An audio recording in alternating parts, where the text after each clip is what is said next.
Alright, so time now is 12:27 at midnight on June 8th, and I have time to talk about my short film again, Love and Death, and yeah, about the production, about the actual production of this short film, like the three shooting days that I had, January 26th, 27th, and 29th. Honestly, I've already talked about it in a vlog. So I actually don't really have to talk that much about my experience, but I will go through the whole thing briefly in general. So before the actual shoot though, as you can see, okay, so I'm screen recording.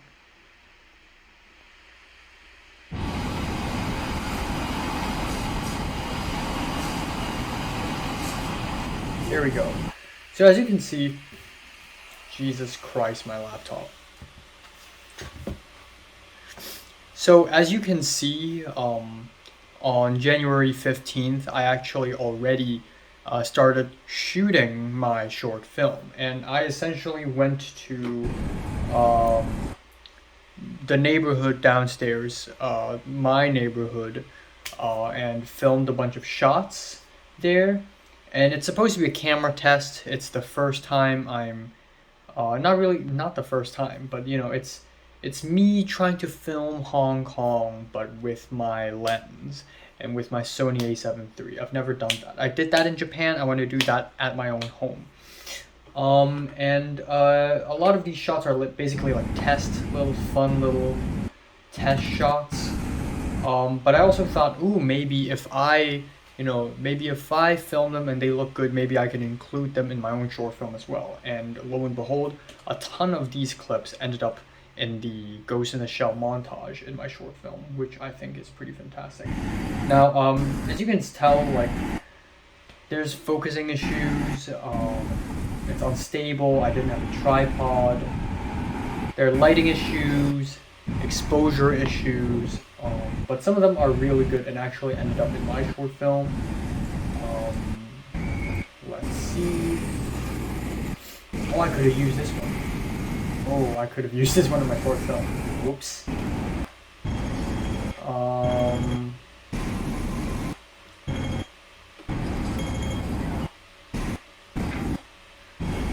I ended up using... I didn't use most of them, honestly. I ended up using this one, I believe. No, I didn't use this one. There are too many bus ones.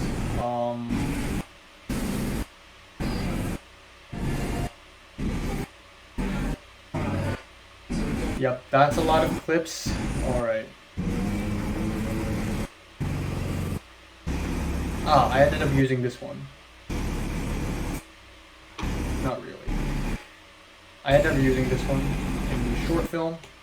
So, there you go. These are the camera tests. Now, anyways, back to present day, present time on January 26th of 2023, day one of the shoot. I barely slept that day, and right off the bat at 3 a.m., before I slept, the top choice for my actress, for the main female character of the short film, told me that she's sick 3 days before her day is about to be shot. Her scenes are about to be shot. Also, at that point, even on the night before, I still wasn't sure if I'm able to pull this off. Literally on the fucking night before.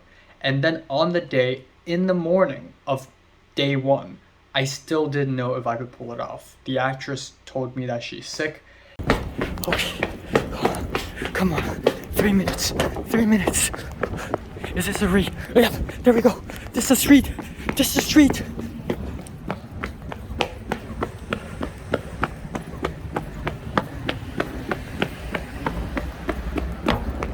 Come on.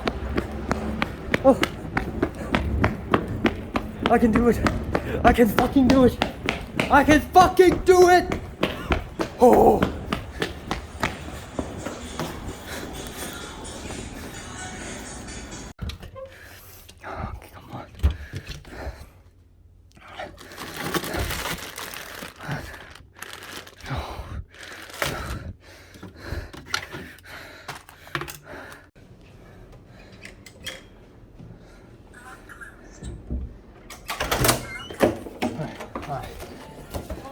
I looked at my Google Maps. Holy fuck. It's like 5 minutes away, but if I fucking run like Usain Bolt, I'm 3 minutes away. So I immediately told Zara and Leia, okay, you go up first. And then, pew! Pew, pew, pew! I smash and crash like a motherfucker. When I bought these Nike shoes in Karuizawa, Japan, right? I actually ran around the store, even though these shoes are not for running. They're fashionable shoes. They're classic shoes. Classy. Okay, they're classy shoes. They're not for running.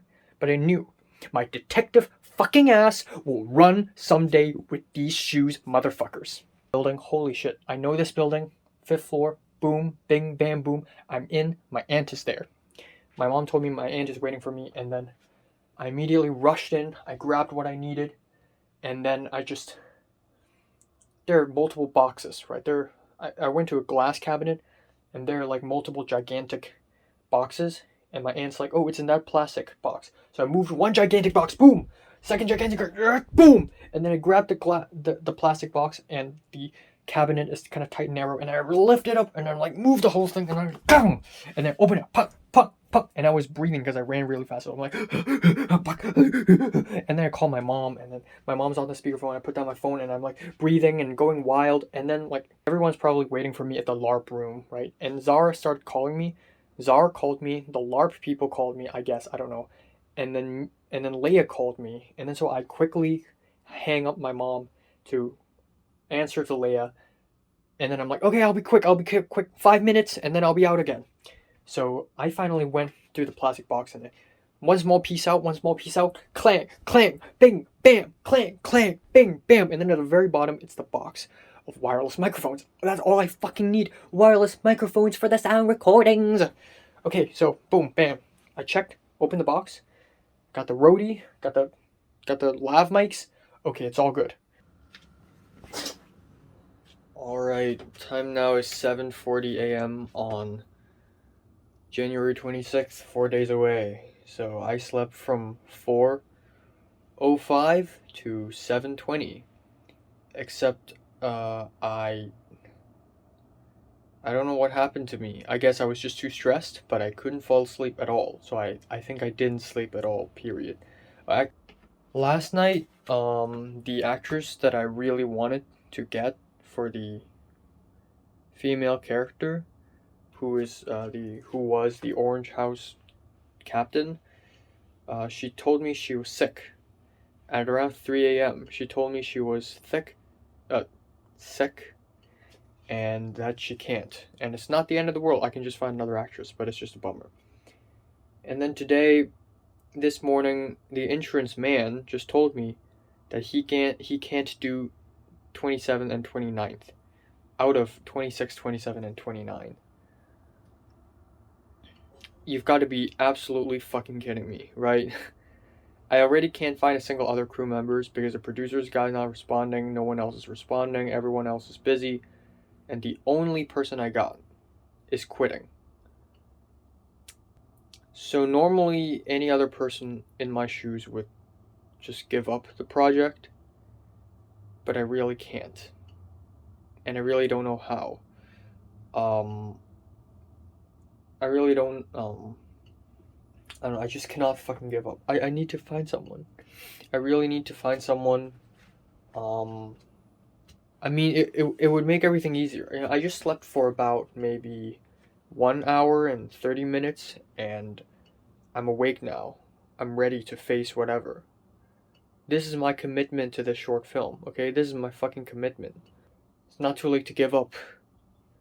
This is actually the most disastrous shoot I've ever been on. This is even worse than Thomas's, because at least Thomas's short film has, like, people around him.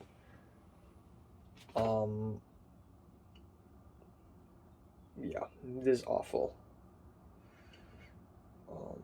So yeah, I don't know.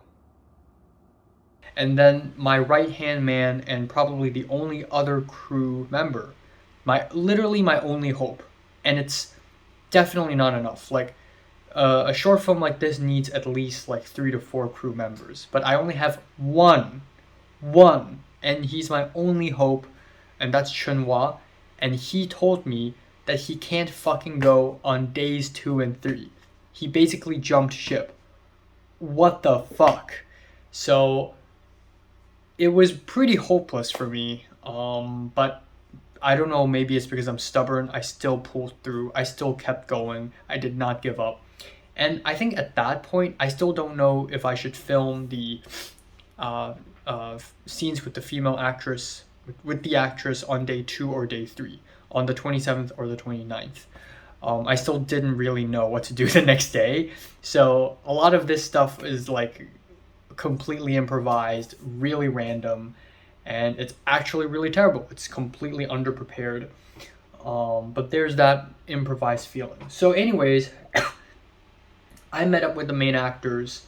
I met up with the main actor and the insurance man, Chen Hua, and just 3 of us, we went through day 1.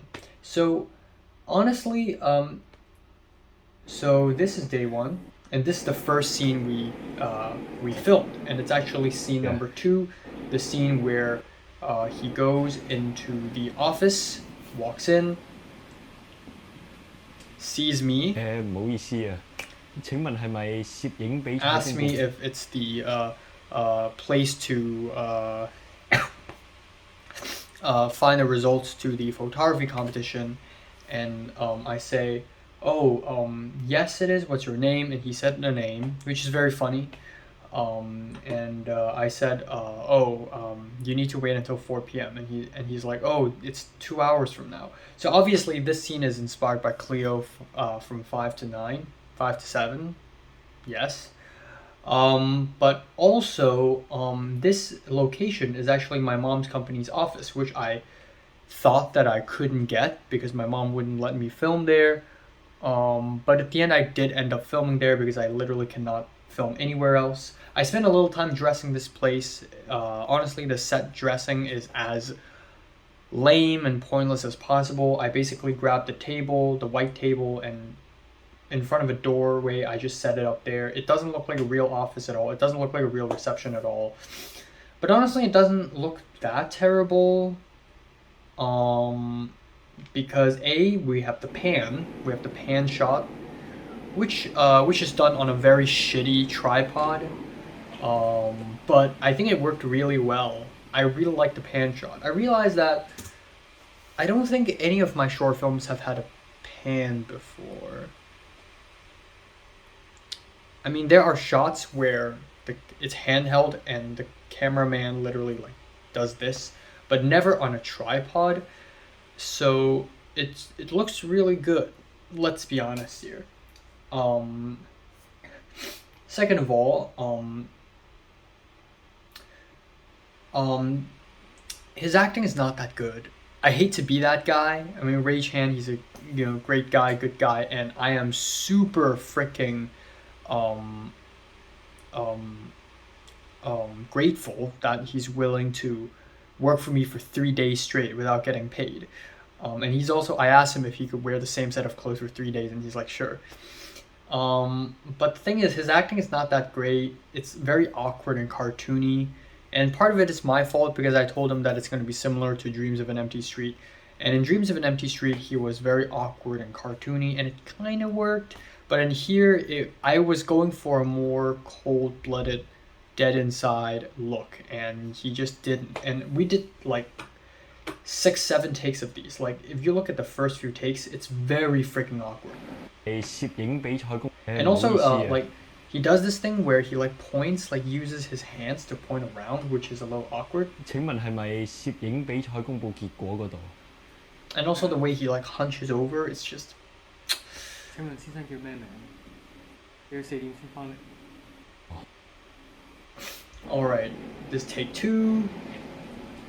Also, there's a sound issue where we have a lav mic on him, but we only have one. I mean, we have multiple lav mics, but one lav mic only connects to one input in the camera, so we can realistically only use one lav mic. But I also speak. So what the fuck should I do? So we found a Zoom sound recorder, so we placed the Zoom sound recorder behind the little pack of tissue there, the little blue pack of tissue there, as you can see, in order to secretly get my voice. But I ended up not using any of those because the Zoom sound recorder and the Rudy lav mic sound completely different, and it's just going to sound really jarring if I put them both together. So at the end, I just let myself sound quiet, essentially. Who cares? At least it sounds like it makes more sense than having two totally different recording devices. Okay, let's check out his performance. 你要4點先翻嚟喎。係大學生咗係咪？係啊，你要4點先翻嚟喎。吓，我仲有成2個鐘喎。That little hand sign, goofy. I look confident as hell. I was a little awkward. I also placed a little Olympus lens beside me, which I freaking hate. Like, it's supposed to be a lens for black magic. I don't like it. But it's a photography competition, so it makes sense.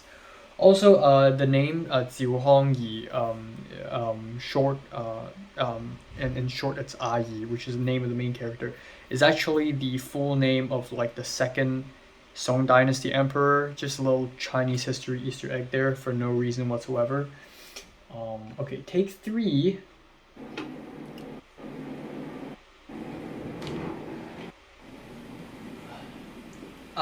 Pan too early. And also he does a little sneak around, look around, which I'm not a big fan of. 請問係咪攝影比賽公佈 The 結果 little 嗰度？ the little 請問先生 pointing. 答 All right. Take 4. 冇結果嗰度啊？係啊，咪攝影比賽 Still with the hand gestures. Huh? Also, maybe a little too much negative space on the right. 仲有成2個鐘喎。 Take 係 5. 攝影比賽嗰個公佈結果嗰度。係啊，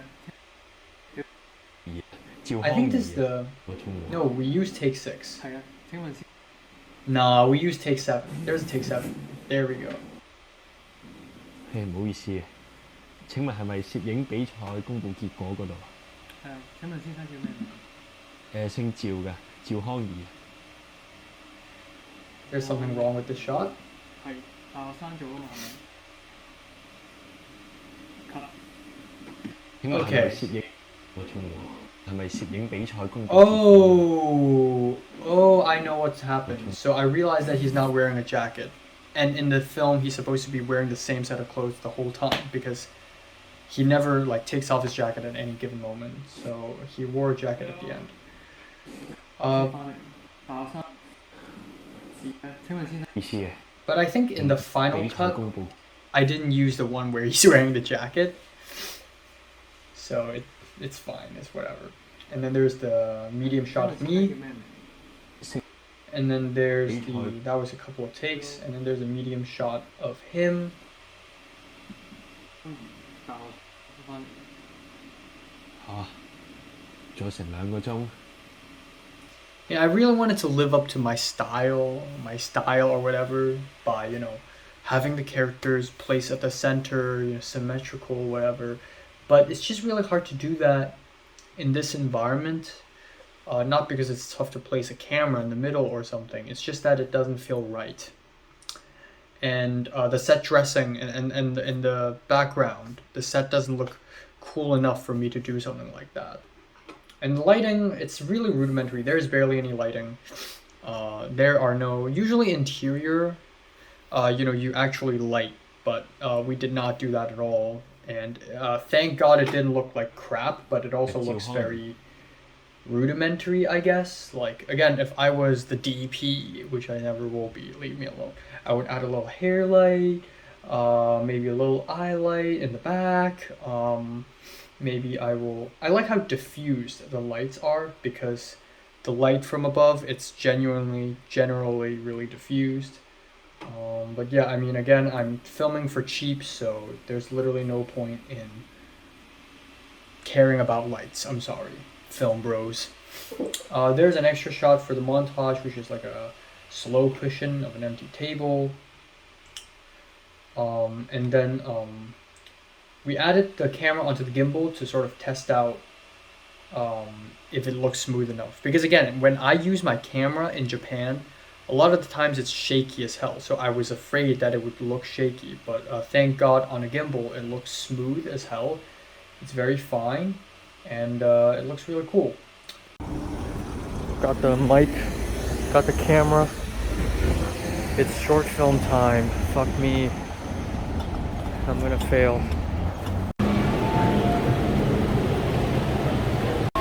Alright. Holy shit, is that the actor? Nope. God. What if I'm the only one who shows up? Fuck.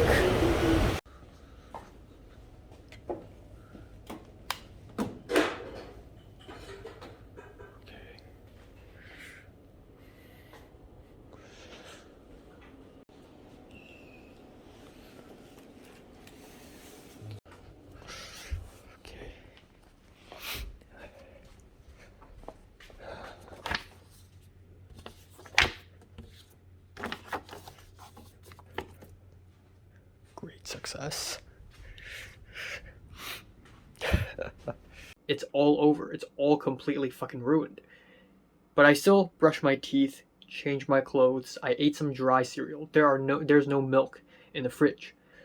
And I just keep thinking while I was having the dry cereal, I just keep thinking to myself. I paced around the living room. I just keep thinking like, holy fuck. My commitment to my art, the commitment I have to my short film, I would fucking suffer. I will lose money, lose sleep, I will eat shit. And I will lose faith in people, and people will lose faith in me, and I'm going to literally go insane.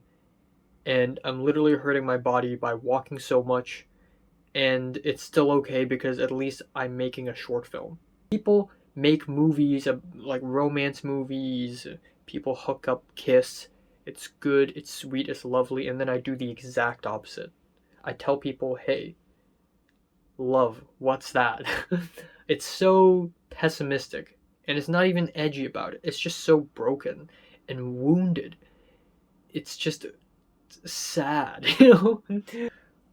I was there, and then we waited for about 5 more minutes, and the actor showed up. So at least the main actor. The main actor is a fucking weird guy, honestly. Like, why would you sacrifice so much for me, the stupid guy? Like, I am still an amateur. I don't know what the hell did I just write in my script. I probably still suck at directing and filmmaking in general. And this guy is just willing to waste 3 days on me. And I'm not even paying him that much. I'll be paying him $2,400. He didn't even ask me how much he will be paid. He probably knows he'll be paid, but he never really asked. It's just weird. Like, why are you sacrificing so much for this idiot? Like, come on. Wake up. But he did, and he's like, hey, hi, and he's like chill about it. And yeah, it was kind of awkward because it's essentially 3 introverts. I'm an introvert. The insurance man is very chill and nice, but he also doesn't talk too much. And the main actor, he's just awkward the whole time. He's even more awkward than me. So we walked to my mom's office, and my mom doesn't need to open the door for me because I know the password. My aunt told me the password. I opened the door, I got in, and then boom, here we go. So for about half an hour to an hour, maybe 45 minutes, like from maybe 9:12 to 9:15-ish to 10, I just grabbed whatever equipment I got. I assessed the area. First of all, I need to turn on the lights. I pushed the table around. It was a very, like as I was building the set, at that point I didn't even know if I'm able to complete the short film. But whatever the case may be, I'll blindly move forward because that's the kind of guy I am. I built the set. I really didn't know how to do it, you know, because it doesn't look like it's supposed to be like a reception, but I don't really know how. So I tried my very fucking best to dress up the table. I'm the set decorator. I've been a set decorator before, okay? So, experience. I've been a grip before, so I know a little bit about lighting. So I know, backlit. You know, the moment before we filmed the first take, I was like, hold on, the light. At that point, all lights were on, and I'm like, let's, A, create some contrast, B, it needs to be backlit. So with very limited resources, I still figured out a way. So I was playing the receptionist. I figured out a way so that the room behind me, the door is a little open and I don't fucking know how to close it. The room behind me, I turned on the lights so that there is light around me. I just had to. It probably didn't really make any effect, you know? I wanted to like read his lines for him, but I must never do that because that's very rude. It's called line reading.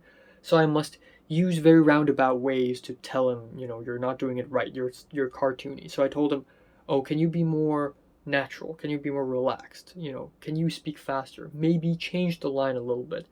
Which is very directorial of me to say that. Maybe change the line. Let's try a different version of the same line. The last line of scene 2, but I still have 2 hours, you know, it was so cartoony. I asked him to walk faster, you know, this and that and this and that. We did like 7 takes, and then I'm like, okay, it's done. It's fine. But apparently he wanted more takes, and he's like at the end of filming scene 2, and we packed up everything. He's like, man, now we have a lot of time. We could have filmed more takes. Like the actor actually said that, which is surprising because I just can't wait to get this over with. By the time we finished scene 2, it was like 11 p.m. 11:15-ish, and we had so much time to kill. It's actually hilarious. And the plan is at 12:15, I'm going to leave. Okay, we're going to go to Mongkok Station, MTR station. I will not leave the MTR station. I will directly go to Sha Tin Wai. You know, a 40-minute MTR ride to Sha Tin Wai to pick up the long lens from my mom's colleague, come back, and then we meet up at 2 p.m. and then we have lunch together. And I'm sad I have to leave the insurance man and the main actor together. They don't know each other, they're strangers. It's the first time they met each other and it's awkward, but okay, whatever. But the plan is a little changed, and now that I filmed everything so fucking fast, I'm just fast at everything. I'm lightning. So at around 11:20, I think, ish, I just left. Because I thought, ooh, you know, now that I have time, maybe I could immediately go to Yaomate to take one shot of the Broadway Cinematheque just because I love that cinema, and then go to Sha Tin Wai after that. And then that is when a very fantastic news struck me. So scene 2 worked out fine. It was smooth, mostly. The microphones worked. I'm glad the insurance man know how to work it, because I don't. And even though the tripod is shabby, at the end, we did it. We did scene 2, you know? And it's very fucking clear that I'm better at filmmaking now. Even though I still suck ass, but like I know what I'm doing now. I know, oh, hold on. Let's do a medium shot. Hold on, the lighting's odd. Hold on, it's out of focus. Hold on, it's a little tilted. Like I can notice things now. And I really know what I'm doing. I have a vision in my head. But yeah, I'm literally fucking insane. I don't think great news came, and that is my mom. I guess it was like final resort, but my mom knows someone who used to work for her in the company, and he's also kind of a director guy, producer guy, type dude guy, and my mom asked him for help, and he said yes. And he said he could help me on the 27th and the 29th. Oh, for real? And then I've ever in my life like jumped all around Hong Kong like this. Like I went to Lai Chi Kok, and then I jumped to Yaomate, and then I jumped to Sha Tin Wai, and then I jumped to Mongkok, and then I jumped to Sam Sui Bo, and then I jumped back home. Which is absolutely insane. If I do that in LA, it's going to take forever. And so after we filmed scene 2, we had like a couple hours to kill, essentially. And I think at that point, both the actor, the main actor, and the insurance man, Chunhua, were also a little bit unimpressed with me because of how unorganized I am, how improvised all this is, but also how much time there is. Like, we could have filmed a few more takes. As much as I would hate to film more takes for scene 2, apparently the actor wants to film more takes. But we ended up not doing that, and I low-key wish I did. In fact, I low-key wish I filmed more takes for all the other scenes.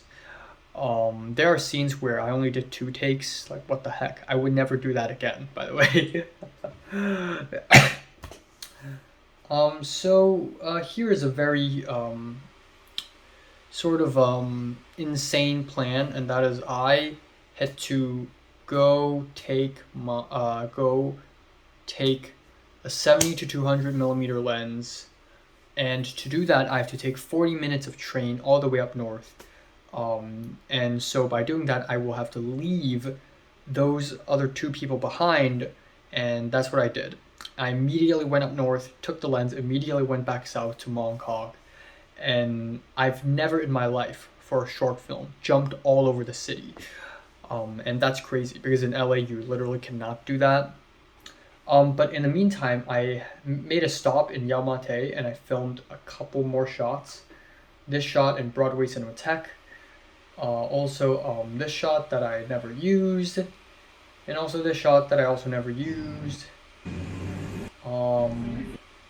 This shot, I don't think I used this one. I used this one. Alright, I'm leaving the building now. I'm hungry as fuck, tired as fuck. Small change of plans. I'm going to Yau Ma Tei, and then I'm gonna take one shot there and then immediately bounce off and then go to Sha Tin Wai.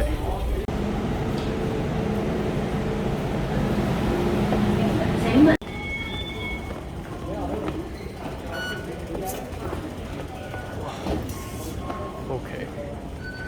Yau Ma Tei.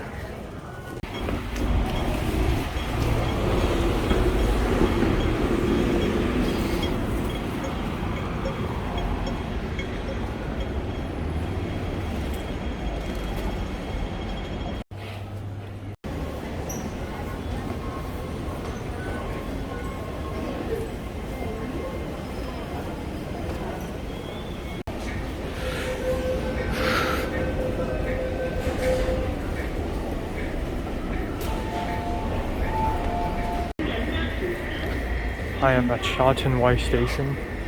I've never in my life jumped all over the place in Hong Kong just for a short film. I'm literally insane.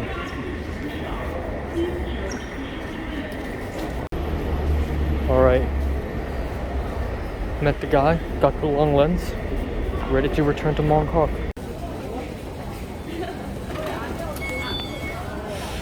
Okay. Exit D. Alright, and then the mall, which is scene, I forgot the scene number honestly. This is the scene 6, I believe. I think it's scene 4.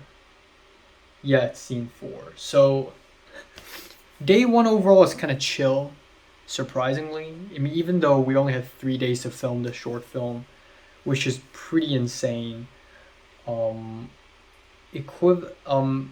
When you talk about in comparison, the short film that I filmed, that I helped film in my class, took 8 days, and the script is 17 pages. This short film ended up being 18 minutes long, so it's around the same ballpark. But instead of taking 8 days, I only took 3 days, and each day is about 9 hours, not the usual 12. So it's absolutely insane. Yet somehow day 1 is incredibly chill because it's just 3 dudes with minimal amounts of equipment. I was carrying a camera bag, my backpack, and then I got another bag and everything in that bag.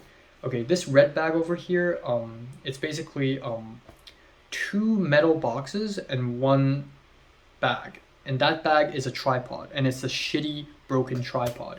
And the 2 metal boxes, the 2 metal cases include one, all the lav mics, and the other one is, I believe, the lens. Right, that's not a metal case, it's a little black bag. So literally, all the freaking equipment is in this little red bag. And also my camera bag, which has the camera and the lens. And that's it. Like literally 2 bags, that's all the equipment there is. And again, it's just so fucking crazy because in comparison with the short film that I just helped film, all the equipments and props and everything are in this gigantic truck, and it's still not enough space. You get all the C-stands, the apple boxes, pancakes, quarters, you get the sandbags, you get the freaking light stands and all 18 types of lights. Right here, we don't even have a fucking bounce board. We didn't even have a fucking bounce board, which is terrible. We should have had one.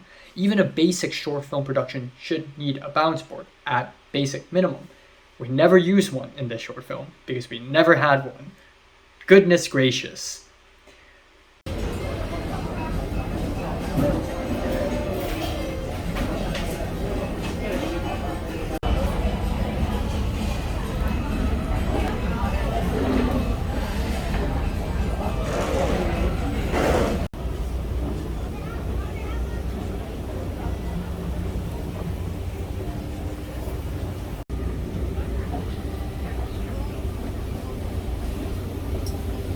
Okay. But anyways, after a quick lunch at Mongkok, we decided to film in this Argyle Mall. We went in for a walk, for a quick tour, and then we went back out, put on the lavs, and we went in. And honestly, this is very improvised. It's very Wong Kar-wai-ish.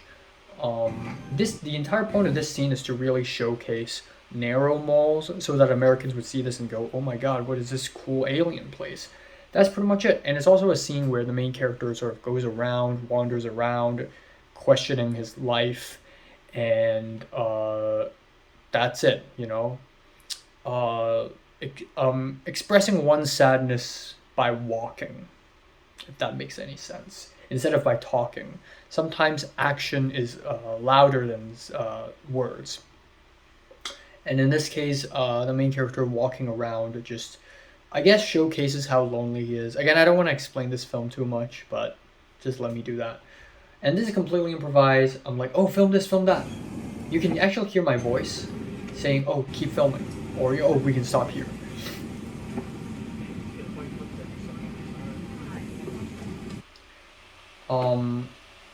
Yeah, we kept filming.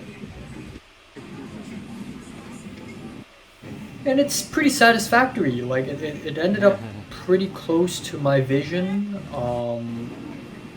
I wish we could have used like a normal zoom lens, like a 24-70 or something like that, so that we could do these slow zooms of, you know, his eyes. Like, my original plan is at some point he's gonna look at something, and from the other side of the store maybe, or the other side of the aisle, it would zoom out from his eyes to like the whole like wide screen, but the place is just too crowded and too stuffed, too narrow for us to be able to pull off a shot like that. And also 35-16 basically doesn't do that. I got a 200-70, but that's also too tight. Also, he didn't wear any masks, which is a little risky given that literally everyone else and their moms were wearing masks in that mall. Overall, it's not bad though. Again, got a lot of cool shots. I was pretty satisfied with it.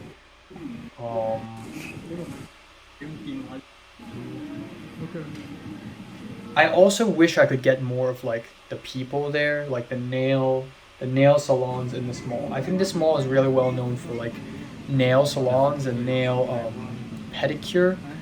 And I wish I could have filmed more of that and sort of put it into the montage. But it's still great. I look like an idiot. I look like a fucking Christmas tree.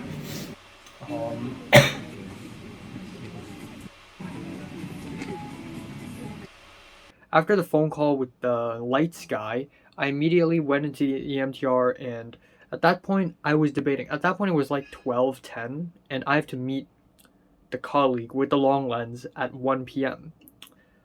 And I have 40 minutes, or about 50 minutes actually, 45. I could go directly to Sha Tin Wai and be early, or I could go to Yau Ma Tei, take a couple insert shots of the Broadway Cinematheque, and then go to Sha Tin Wai, but it would be a risk that I would be late.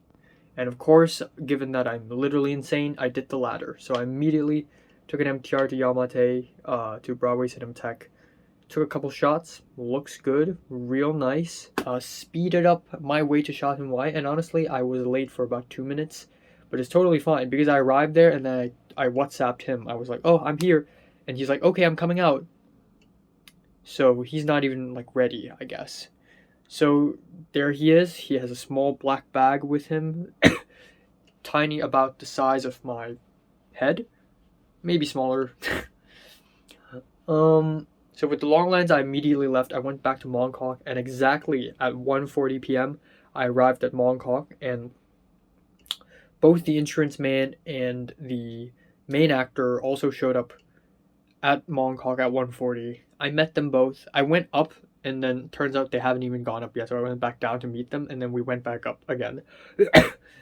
And both of them didn't talk to each other much. They just looked at their phones most of the time. So we left at exit D, and I immediately showed them, okay, this is Wongkok Cheongsam. This is Argyle Center. This is Argyle Center / Mongkok Center. This is where we're gonna film scene 4. I'm still super hungry, so we all just found a place to sit down. We went into a mall, and that's the exact same fucking mall I went to with Miriam and her friend earlier this month. This fancy mall, slightly fancy mall, and we went there. We went to a food court downstairs underground, and I just went with a char siu egg rice with one choy sum, and that's it, with cold milk tea, which is so good. The insurance man ordered something. He ordered noodles, like beef noodles, with a side of century eggs, like spicy century eggs, and then he drank like a juice box, like one of those very mature feeling sugarcane juice boxes or something. And then I paid for all of their meals, and they're all like, oh, thank you, but I have to, because I make you come all the way out here for me to make my short film. I'm a fucking idiot for it, so I'm sorry, let me pay for a meal. So after that, I'm the latest to finish, because even during meal, I was really just responding to people on WhatsApp, talking to my mom, talking to the other people, just updating them on what's going on, how's the shoot, what equipment I need, blah, blah, blah, blah, blah, blah. I'm always on the move, And I'm the latest one to finish, and then the insurance man is like, okay, we gotta go, right? And I'm like, wait a while. And the insurance man laughed, like probably in a disappointed way. But honestly, we do have a lot of time. And we got my camera out, there's the microphone, and then the game is on. So, and because we want to make as less interruption as possible, we want to attract as less attention as possible. So we went in, and it was literally like a structure. There's a whole structure to it. So there's the main actor, and he's walking forward. The insurance man holding the camera, filming him, he's walking backwards. And because he's walking backwards, he's going to crash into people. So I have to be in front of the insurance man to make sure he doesn't crash into anyone. And I'm basically going to lead the way. So we're like a train, an actor, the cam op, and leader. And then we just went around the first floor, and we went up the escalator. We didn't do it a continuous take because it's going to be hellish. So we just cut around, and just when I thought, okay, it's time to be done with this scene, I thought, you know what, let's film more, because we have so much time, and there's a lot to show in this mall. Afterwards, we walked up and down Nathan Road. We walked up and down. So Argyle Center, done. We're done with scene 4. We have out of 13 scenes, we've knocked scene 2 and 4 out of the park already. 11 scenes, 11 more to go. So I went to the pedestrian bridge in Mongkok Road, and that is where scene 10 is going to be, except at that point it was like 3 p.m. Like 3 something p.m. and I have to wait until sunset to film that. So I'm just like, you know what, let's go there and test it out. And that's when I switched my wide lens with the long lens, and I was like, oh my god, this focal length, oh my god. So we filmed a bunch of these shots, and after that it was like 3 something p.m. and I realized, holy shit, it won't be sunset until like 2.5 hours, 3 hours later, and I need to film a couple more shots in sunset, and that's it, and then the day just ends. So really, surprisingly, again, day 1 is really chill. We have one scene that is dialogue heavy, but it's in a comfortable environment, and then we have one scene that is completely improvised, no dialogue, and then we have 2 more shots, and then that's it. Day 1 is over. Incredibly chill. So before the sun even set, we asked the actor to stand on a pedestrian bridge, also in Mongkok, to test out this shot.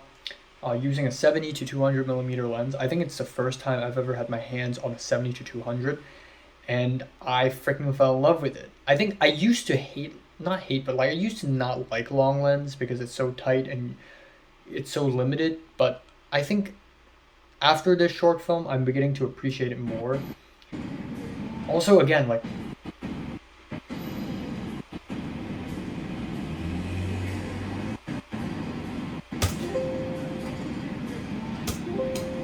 okay.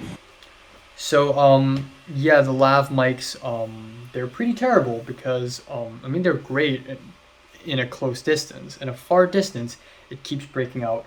Another issue is that the battery was dying, I believe. Or something happened, but it was glitching out, and at some point, one of the biggest blunders of day one is that the lav mic wasn't even on in a lot of scenes, in a lot of shots that I would prefer if there is sound. Not required, but prefer if there is sound. But it's just complete silence. Also, the focus hunting. I don't know why. So after cloud busting, I realized that it's important to use manual focus.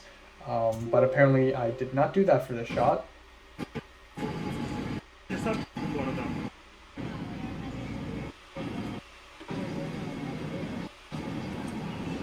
There we go, I think this is manual focus.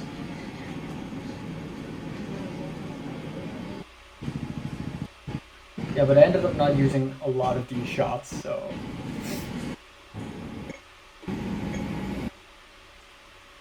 So a lot of this, okay, so yeah, a lot of, so what ended up happening is, in order to kill time, me and the actor and the insurance man Chenhua essentially walked around Mongkok, the neighborhood, and just filmed whatever, completely improvised, just us three, me with all my baggy equipment, with like 1 hour of sleep, just going around and, oh, that's interesting, film that.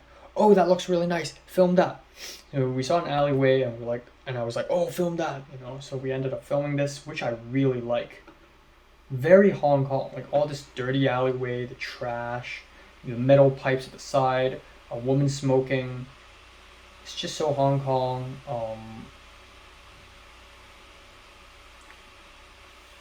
Yeah, and also again, the sound is like completely gone. Chenhua had to go into a store to buy something because we're just that free. We just have that much time to kill, which is embarrassing. And I just followed him, and I'm like, okay, I'm gonna continue filming it here. Oh, another shot that I really like is just a guy sticking his hand into a trash can, which is a very common occurrence. A lot of very poor, financially struggling folk do that. Some anime stuff, COVID stuff. Oh, I wish I included this. We ran into a temple, we filmed a little bit there. Another spot. So we went around. We had so much time to kill, so we started going on a detour. We're supposed to head southwards to the waffle place. I, Miriam, and her friend went to. But we went on a very roundabout way. We went all the way to Waterloo, and there's a spot where there's a church and a cross, and I thought it was a really good filming spot when I went there with Miriam and her friend. So I went there, and then on the way, I took a lot of photos. We checked out a little film store. Not even check out, like, the insurance man was like, oh, there's a film store. So we just saw it. And then at some point, we ran into a temple, and I'm a temple guy. And apparently the insurance man had never been into a temple before, which is hilarious. So we went in, and I had to prove my point that every single temple has a bell. And then I found a fucking bell. It's amazing.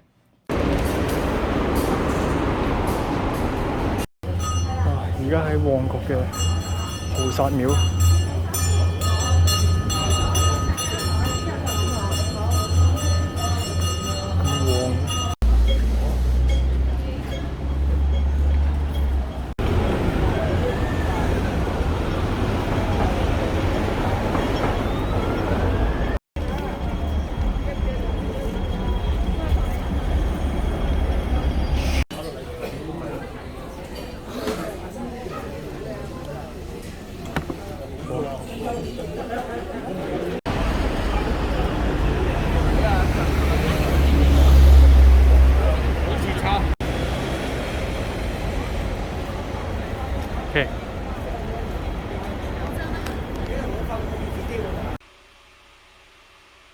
Again, it would have been way better if there's sound, but there ended up not.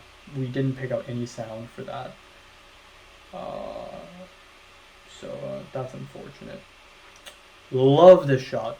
So this is one of the locations where I quote unquote scouted a long time ago. In early January, me, Miriam, and her friend hung out in Mongkok, and we passed by this spot, and I was like, holy shit, this spot is beautiful. You know, the school and the giant cross on top, and then the fire station at the side, and all these squares. I bet it would look really cool on a 70 mil. And it did look really cool on a 70 mil. And maybe it's a little too tight. After this shoot, I realized how important a 50 millimeter lens is. I used to think 50 mil is boring. Oh, it's normal lens is boring. But no, it's not, because there are so many moments where 35 is too wide and 70 is too tight. And the only focal length that would work for me is 50, and I don't have a fucking 50. And that's very embarrassing. So this shot was kind of hard to pull off, actually, because Chunhua had to hold the camera from a bit of a distance. And also I wanted it to be low angle, so he was literally like on the ground crouching. So yeah.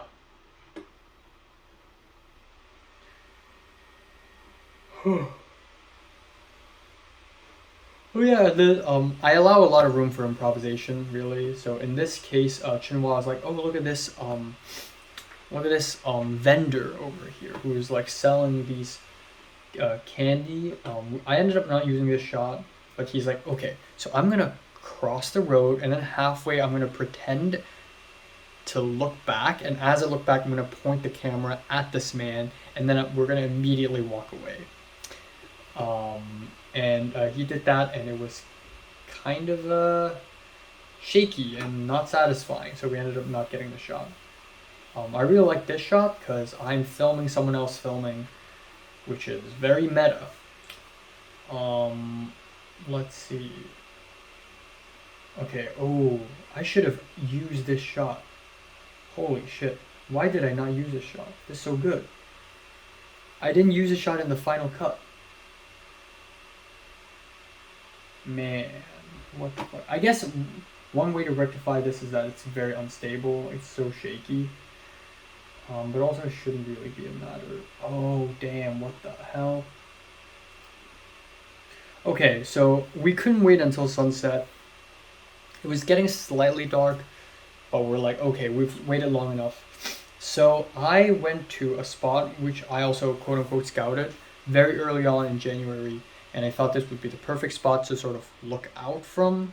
So I tried to mimic that shot from Ghost in the Shell in the montage where the main character looks down from like a glass window on like the second floor or whatever. I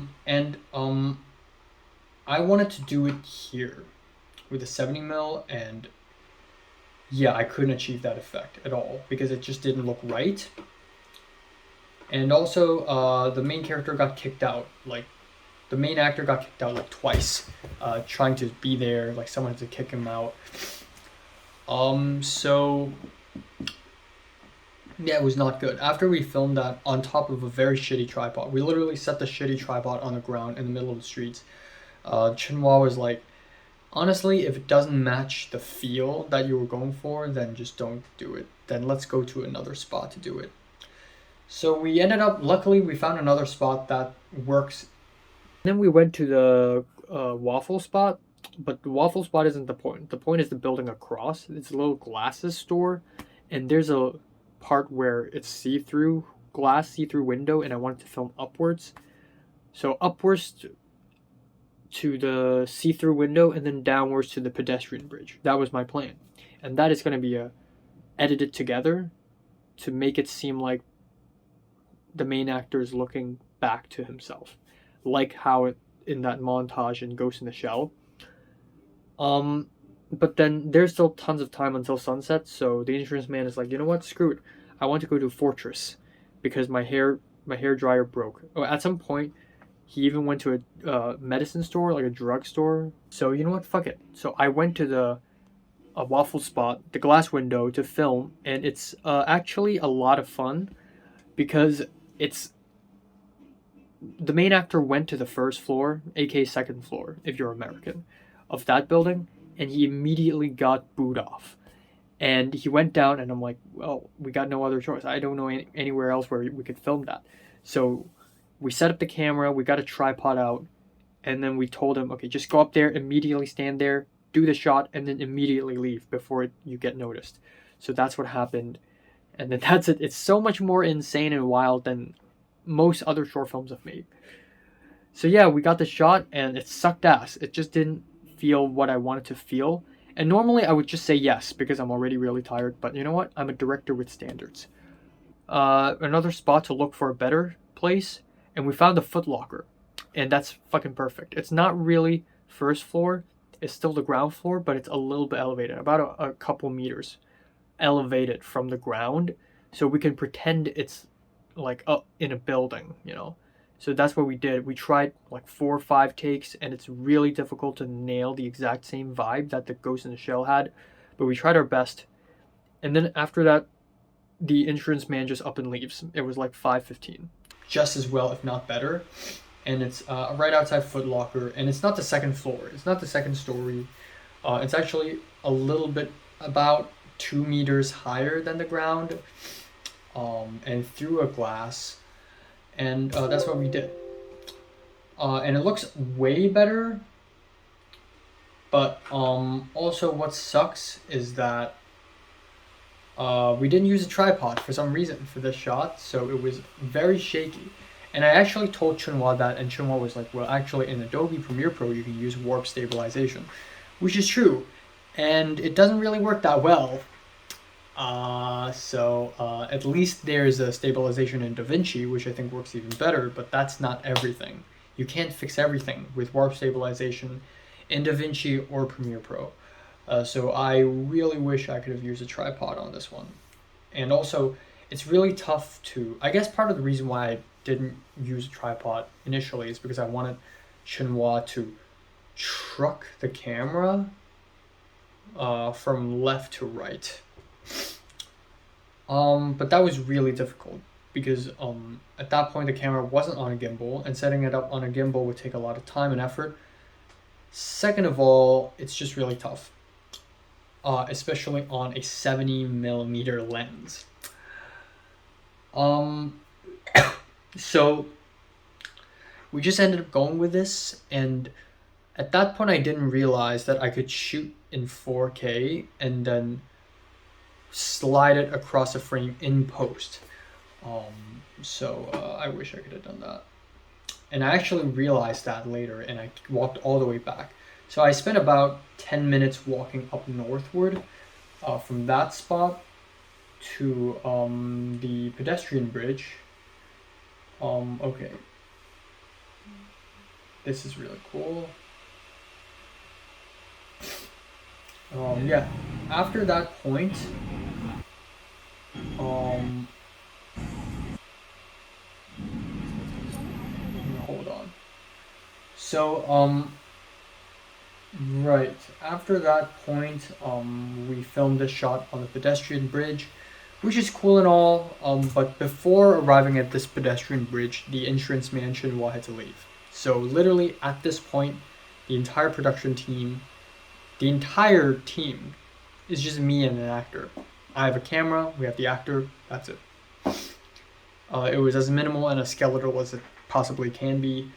And I still somehow managed to survive, and I still managed to get this shot. A little shaky, but definitely a little better. This is the room tone. I realized that the lav has been off the whole time, and I'm like, fuck. So I got a room tone, which I didn't use anyways at the very end. There's this shot, but I also ended up not using this shot at all. And then we walked all the way back to that same spot to film sort of a pickup, this time in 4K. I ended up not using this shot as well, but it definitely looks a lot better. Oh, I think I did end up using this shot, and then I did. I used this shot, and then I cross-faded it with the shot that I previously took. Alright, day one is about to come to a close. So the actor left, and it's just me, my camera, and literally all the equipment in a bag, in a paper bag. And I filmed a bunch of inserts. This one in particular I really love, because not only do you get one neon sign, which is very rare, I wish there was more. Part of the reason why I went to that district to film is for the neon signs, but of course the government has destroyed them all. But also because there's no sky in this shot, you can't see the sky. It's completely filled with buildings, which is awesome. Around, I think, 6 p.m. or 5:30, 5:45-ish. It's over, the day is wrapped. The main actor returns home, and then me, even though I'm so exhausted, I'm like, fuck it. So I still went around Mongkok. I walked northwards again, back to the pedestrian bridge, back to the fucking Argyle Center. So I went north and south and north and south and north and south, and north again. And then I took a lot of shots of the billboards and whatever, but I don't have the right lens. So literally in the middle of the streets, I switched lenses back to the wide, and then to put the cherry on top, I took an MTR to Samsøybo, to Aplo Street, for like 10 minutes to get more shots, and then I came back home, took a shower, just had dinner. It's a crazy wild day. I somehow pulled it off, and this is really cool because you get Phai Patanhang Garden Restaurant, which is a very iconic restaurant, and it's just one of those places where 40 years later people will go, oh, the nostalgia. But right now people don't say that because it's 2023, but like 40 years later this thing will be gone and people will be like, oh, the nostalgia. So it's great that I've captured this. I think I'm going to end it here. I'm running out of storage space. I also ended up taking a quick MTR trip to Samsøybo, all by myself, to film at Temple Street, and I ended up getting one of the shots in the final cut of the short film. Yeah, that's it.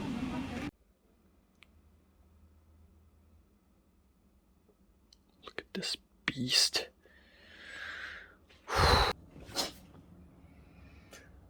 Alright, time now is 9:07 a.m. in the morning on January 27th, 3 days away from departure. I slept from 3:30 to 8:30. So that's 5 hours, and I'm super tired, and I don't know why I'm doing this to myself. I even planned to wake up at 8 a.m., but then I'm like, okay, it's a little cruel, right? Let's wake up at 8:30, and then after brushing my teeth, I went back to bed again, because I just cannot. I just fucking cannot. And now it's like 9:08, and it's like, fuck, call time is 10 a.m. I don't know if I could make it. Again, it's short film day 2. It's simultaneously tough, simultaneously not tough, because today we don't actually need to go around all that much. Everything stays at Central, but yeah, first of all, I'll be working with a whole different new crew member. Someone is gonna replace the insurance man. So, you know, we'll see. And yeah. Alright, so time now is nearly 1 p.m. on August 16th. I'm going to resume talking about my short film, Love and Death. Excuse the laptop fan. I don't know, my laptop is growing old. Oh my god, okay. But anyways, I realized that after every single day in the 3 days of shooting that I did, I actually already filmed a commentary of sorts, because I comment on, you know, what I experience on the day. So I actually don't really need to talk that much about the production process of every single day. I guess I'll just quickly go over what I did.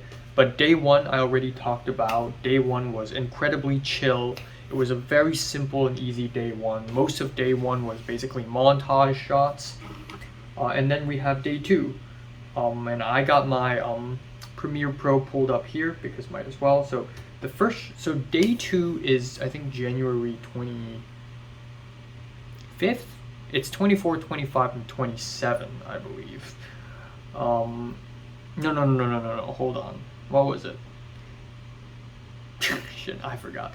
No, it's 26, 27, and 29, I think. Yeah. And so day 2 was January 27th, and on that day we had a change of plans. So instead of Chunhua, who was the only other crew member that I had on day 1, I got someone else, Seklun, who is a miracle, to be honest, I think, because without him I would basically just give up. So he basically made this short film possible by literally existing, because at that point I could literally get anyone. Like, I would be fine if some random homeless person comes up to me and say, hey, I can help you hold a camera. I will already be pleased. Like, I was so desperate for help at that point.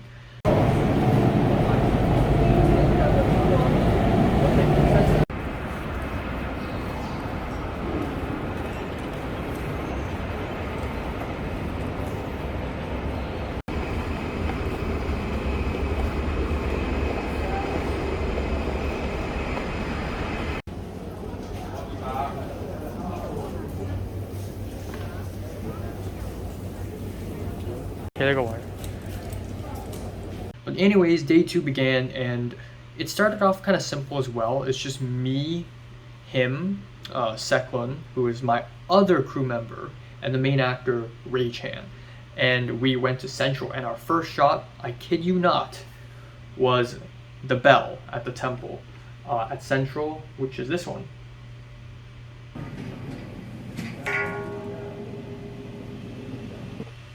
And even though it's a really simple shot, and if it was the other guy, Chunhua, we would have filmed this in like half an hour and dipped. But Seklun is a little bit more professional, so this took us like 2 hours or something, because we just had to get the shot right. And he made sure the settings in my camera are right. Some of the settings I didn't even go through before when I was with Chunhua, you know. Some of the ISO, the aperture, whatever. I also filmed, I remember I filmed in like program auto with my Sony a7 III on day 1, but I decided to, I forgot actually, but I think at some point I really fully used manual mode, which is of course the standard, yeah, that's that. So we got the settings right, and then we got the bell. Filming this bell probably took like 12 takes. It wasn't okay. It wasn't a very difficult shot. It's just that we had to get the lighting right, we get the focus right. It doesn't feel right. Blah blah blah blah. And also, at that point on that day, there were a lot of tourists, and they all would come up to the bell and then the drum next to the bell to hit it. So we would have to stand at the side awkwardly to wait for the tourists to pass. And also, we didn't ask for a permit or anything. We were just there. And we're gonna just film and then immediately leave and leave no trace behind, because it's guerrilla filmmaking, you know. So that was something, I guess. And also, some temple staff instructed the tourists to hit the bell 3 times and the drum 3 times. I didn't even know that that's actually what you do. I thought you only hit it 1 time, but we still went with the 1-time hit. And then this shot is insanely difficult. Not insanely, but it's just, Seklun ended up having to hide underneath the bell with the camera. And even so, almost all of the shots are not in focus. They all focus to the back and not to the actor himself. And they're all to the side a little bit. But we got something similar at the end. Then this shot, which looked incredibly overexposed. This, I think we only did 3 takes. Sound was kind of messy because every time a car passes by, it blocks out the sound.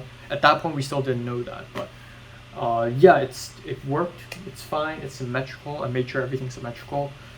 Also, one really interesting thing about this is I'm always very hesitant when it comes to changing from my 16 to 35 mil to 70 to 200, because ooh, what if dust and sand goes into the camera sensor? That's like my biggest fear. But we changed lens so much on this day. Whenever there's a shot and he's like, let's change it, so we'll just change it like right there on the spot, which is crazy. So this is with the 70 mil across the street, which is really nice, really beautiful, really pretty. It's also really overexposed for some reason. So that's that. That's the first part of the day. And let me think what happened for the second part. The second part is actually, I think the montage begins. Hold on. Me holding it and lifting it up for 7 hours, 8 hours straight. That's what's making me hurt. Actually more than that. But I had a break in the middle, having lunch. Just everything. My back is broken from the box moving a couple days ago. Like, my entire body's just aching right now. Immediately, boom, I see the main actor. And then I don't know who the other guy, the lights guy, who is another colleague of in my mom's company, but I didn't know that until I see him and I recognize him. He said, let's meet at the temple, at the Manmo temple. So, I'm like, okay, sure. So I and the main actor guy, we walked up to the Manmo temple. And at that point in the beginning of today, I was already really sore all over. But I kept pushing and pushing and pushing today. A little playground across the temple. And it's a good thing that I've been to the temple for an adventure like a year and a month ago. In December 2021, because I know the general layout of that place. I know where the bell is. So we went in the temple, we set up the camera, and I explained the shots. I introduced the people to each other. And let's go in and let's do it. Let's film the shots. Let's get the shots. So we went in the temple, and at that time it was like 9:15. We started around 9:30. And we stayed at that spot until like 11. We spent 1.5 hours just getting 3 shots in the temple, and that's because this lights guy, he is way better than the insurance man. Not to diss the insurance man, but this lights guy is way better. Like, he's more of a perfectionist, and he knows more. So first of all, right off the bat, as for the stills, yes, it worked out totally fine. It was pretty much almost exactly how I envisioned it, and we had a couple more insert shots inside the temple. That's it. We had like 8-9 takes of the main actor hitting the bell once with a stick, and I didn't even know, because there were so many tourists today in the temple. One of the temple managers were like, hit the drum 3 times and then the bell 3 times. I didn't know there's a rule like that.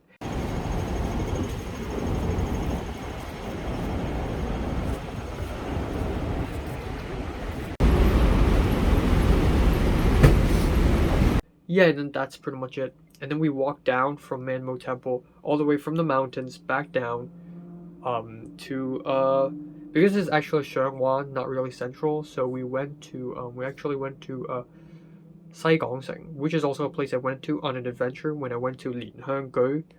And we took a bunch of still shots there. We used the 700mm as well a couple times, and it worked. And again, every single still, even though it's not important, it's not an important shot at all, I may just leave it on the cutting room floor. I don't need it. But still, for the lights guy, he tries to make it as good as possible. Make sure the framing, the lighting, everything works out.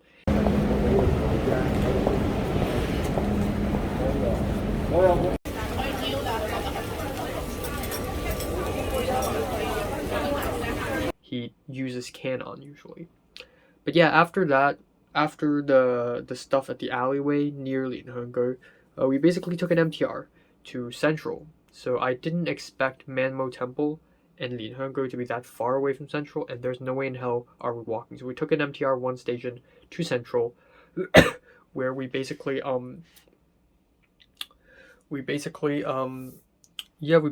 went to have lunch, and we had no idea where to go. And we went to Lan Guifang, which is also hilarious because I went there on an adventure with Leia and Pink.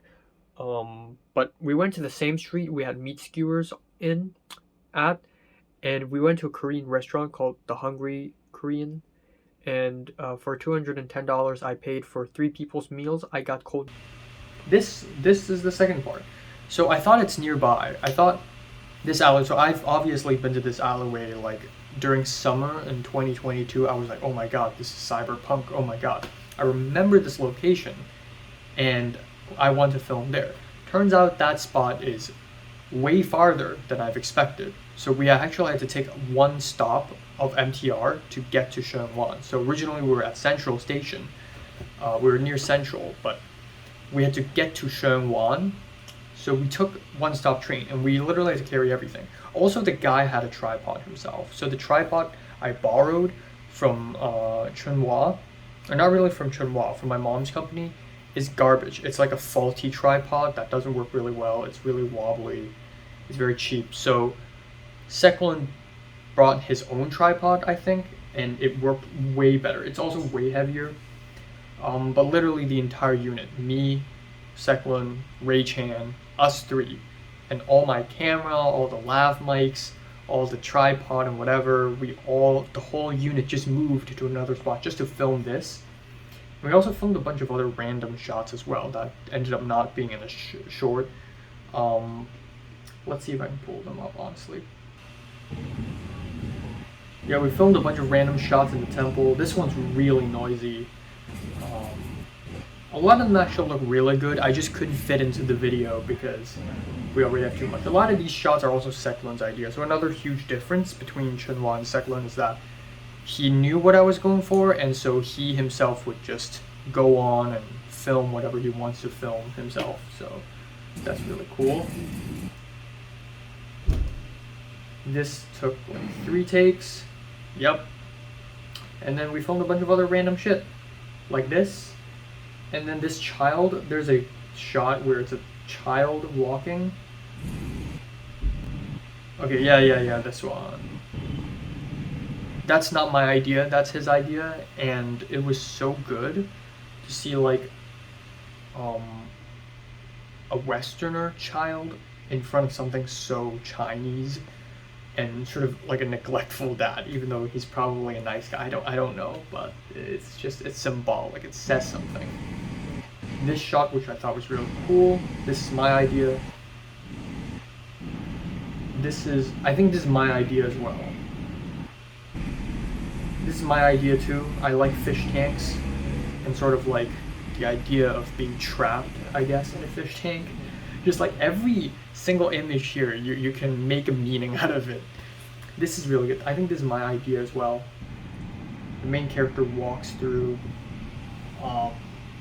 I just ended up not using it because I ended up not using it. But I should have, because this is very Hong Kong, I feel like. But I ended up not using this. This is the cyberpunk shot, the money shot. And then we changed lens. We changed to 70 to 200, and I think this all the way to 200, and just to film people. I was also a little mad because there was dripping water off of these pipes, and I was like, oh, film the dripping water. It's so Hong Kong, film the dripping water. And by the time Seklon finished filming the people at 200 mil, and we changed the camera to behind me where there was dripping water, the dripping water stopped dripping. So that was kind of disappointing. Yeah, there's no more dripping water here. Okay, and then we went all the way back. We took a train all the way back to Central because our next supposed shot would be on the mountains with the supporting male character, King Hin. But before that, it's lunchtime. And I specifically arranged that so that I don't have to buy King Hin lunch. So that it's just 3 lunches and that's it. So it's cool. And that also means I can pay him less because he's only working for me for like 2 hours instead of like a full day. So we had Korean food. And then right after that, right outside the restaurant, I saw all these pipes and I'm like, oh my god, this looks really good. So this is literally right outside the restaurant and we filmed that. This is an awesome shot right here.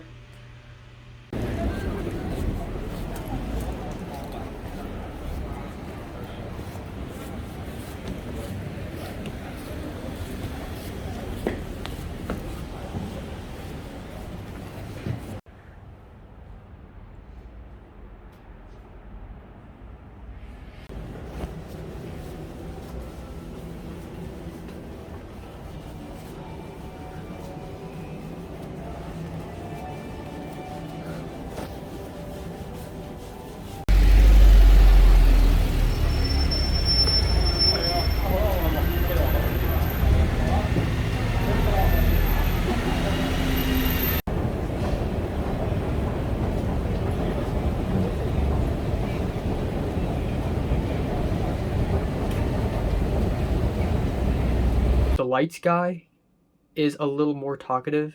Like when we lined up at the restaurant, he actually asked me, so what's the deal with the tissue scene? Because in one of the scenes in the short film involves the main character shoving a tissue into his mouth. And honestly, I can't explain. It just felt good.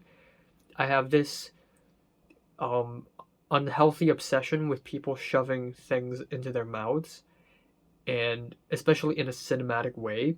And I want to start doing that as a habit in my short films, so that in my feature films it's consistent. Oh, it's an Enoch Lie feature film because the characters are shoving food or non-foods in their mouths for no reason. And I want it to be a thing in the short film.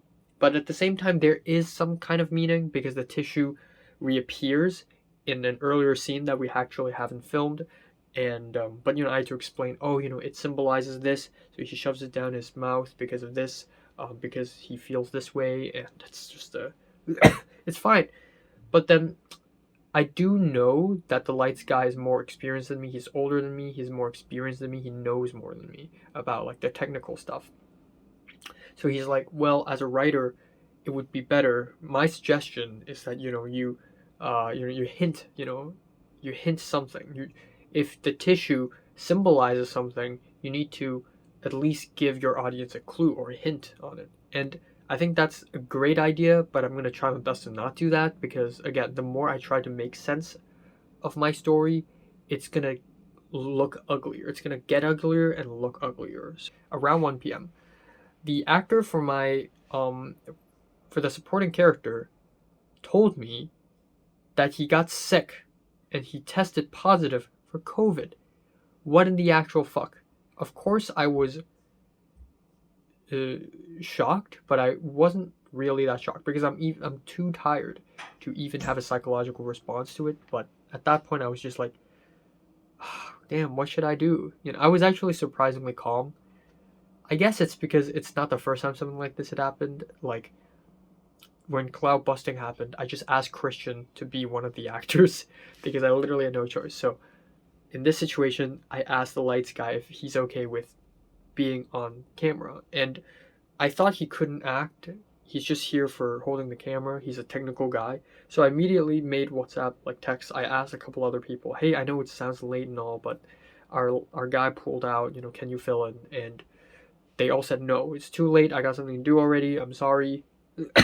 So I'm like, fuck, what should I do? And then a humongous clutch. The main actor asked his friend to replace, to do it. And he actually said yes. So he's coming all the way from freaking Tuen Mun, all the way to central Hong Kong, which took him about a whole ass hour just to film one scene. And so that's that. But the problem is, originally I planned to film this scene at 2 p.m. and now it's pushed to 4 p.m. But that's also a good thing because that gives us a lot of time to do voiceover. So after the dinner we walked from Lan Kwai Fong to PMQ. So we went to PMQ and it's the lights guy suggestion. He's like, I guess PMQ would be a good spot, I guess. So we went to the second floor, a little area outside the elevator room where people doesn't seem to cross paths all that much to record all the voiceovers. So that's exactly what we did. Yeah, we recorded all of them, and it took like a whole hour because we always get interrupted by people, kids, and dancing lion because it's Lunar New Year. Of course we got to do that. And we went to 4th floor a little bit and realized 4th floor is completely it's so full of music. It's an awful spot for recording voiceover. So we went back to 2nd floor and then we left. And then before, we still had a lot of time to kill before King Hin's scene. And also at that point, we were supposed to immediately film King Hin's scene, but the actor dropped out because he got COVID, so we had to wait for Ray Chan's friend to substitute. And then in the meantime, we have to wait for him. So instead, we took some time out to film some voiceovers for Ray Chan's character, and we really struggled to find a perfect spot to do voiceovers because the street is just very noisy.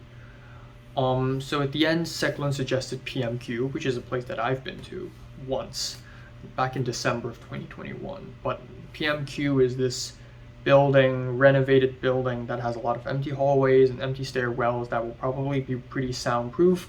So we went there, we walked all the way there. It's really tiring. We walked all the way there and we filmed there. And for the most part, we couldn't film because we would be interrupted by like a group of kids or like some music or whatever. And also because it's Lunar New Year.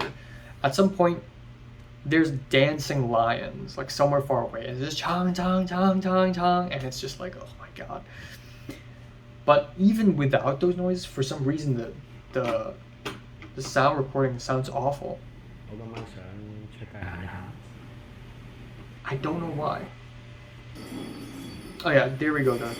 Oh, this is like someone pushing a tray of glasses, like glass cups, and I thought it would be cool to use a sound effect like this in the short, but I never did that. 我仲要收。 I don't know why the sound quality is so bad. It's so muffled. It's so much worse than just like filming out in the outside. I think that's just me not really understanding how sound mixing works. But yeah, sound is my number one enemy. So, and I also had to instruct Ray Chan to sound like Tony Leung in Wong Kar-wai films. But the thing is, he's never seen a single Wong Kar-wai film, so I had to like pull out a clip of Chungking Express in my phone and then like show it to him or something. Okay, I'm gonna stop it here. Talk to you later.